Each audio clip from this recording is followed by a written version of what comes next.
All right, welcome! Today we're diving into the wonderful world of growing rosemary.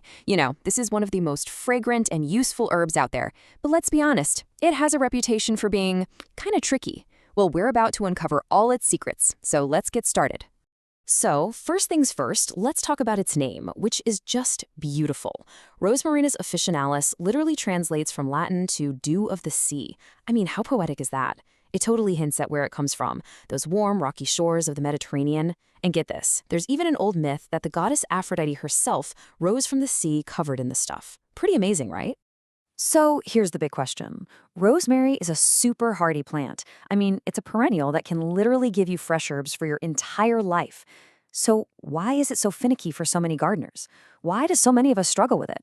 Well, it all comes down to a few very specific needs, and that's exactly what we're going to break down today. Okay, before we get into the how-to, let's properly get to know our main character, the pungent, aromatic, and just incredibly useful rosemary plant. It's really so much more than just a seasoning. This plant is just so versatile. It's a perennial, which means you plant it once and you can enjoy it for years and years. It's part of the mint family, and it comes in both upright and these cool trailing varieties. Plus, it has such a rich history. And as a bonus, it even helps your garden by attracting bees. Every great journey begins with a single choice. And for a new rosemary gardener, this is probably the most important one you're going to make. Honestly, it can be the difference between quick success and months of frustration. The path forward here is, well, pretty clear. While you can technically start from seed, it is a really slow process with a super low success rate. The fastest and most reliable route to a healthy plant, what we're calling the hero's path, is definitely to start with a cutting from a plant that's already established. Creating a new plant this way is surprisingly easy, and it's free. All you do is snip a fresh green stem, strip off the bottom leaves, and pop it in a jar of water on a sunny windowsill. That's it. In just a few weeks, you'll have a fully rooted plant that's ready to pot. Okay, so you've got your new plant all rooted and ready to go. Now what? Well, to keep it not just alive, but actually thriving, you've got to master what I call the 3 golden rules. If you can get these right, you are absolutely set up for success. Rule number 1 is all about this number 6 to 8. That is the absolute minimum number of hours of direct, full sunlight your rosemary needs. Every single day. It's a true sun worshiper, and it just will not thrive in the shade. Golden rule number 2 is about creating the perfect home. You have to think back to its native Mediterranean cliffs. They're rocky, sandy, and dry. Your goal is to recreate that. Its number 1 enemy is standing water, or wet feet. So you want to use a soil mix with plenty of sand or perlite, and choose a terracotta pot. Those are perfect because they let the soil breathe and dry out faster. And this is the main villain of our story, root rot.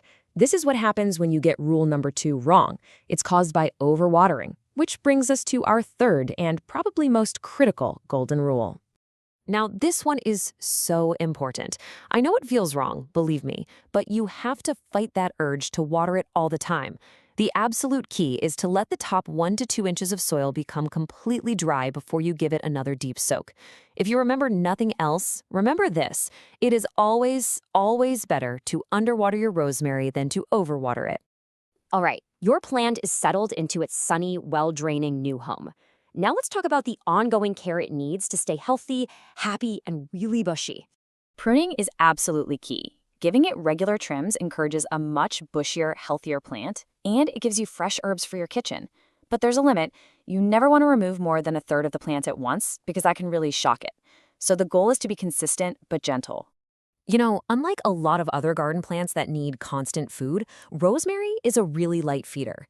A little bit of compost or a single dose of fertilizer in the spring is pretty much all it needs. It does, however, really benefit from a protective layer of coarse mulch, which helps keep the soil temperature nice and stable. Every hero has to face some obstacles, right? Well, on your gardening journey, you're bound to run into a few common challenges. So here's your guide to defeating pests and surviving the cold of winter. Think of this chart as your secret weapon for troubleshooting. See some yellowing leaves? That's almost always a sign of overwatering. A white powdery film on the leaves? It probably needs better air circulation. You can use this guide to diagnose and solve pretty much any problem you might run into. Okay, this is a big one. Unlike a lot of garden plants, rosemary doesn't go fully dormant in the winter. It just keeps on living, which means it absolutely cannot survive a deep freeze. If you live in a colder climate, you have to bring it inside to a sunny spot to ride out the winter. So you followed the rules, you've faced the trials, and you've succeeded.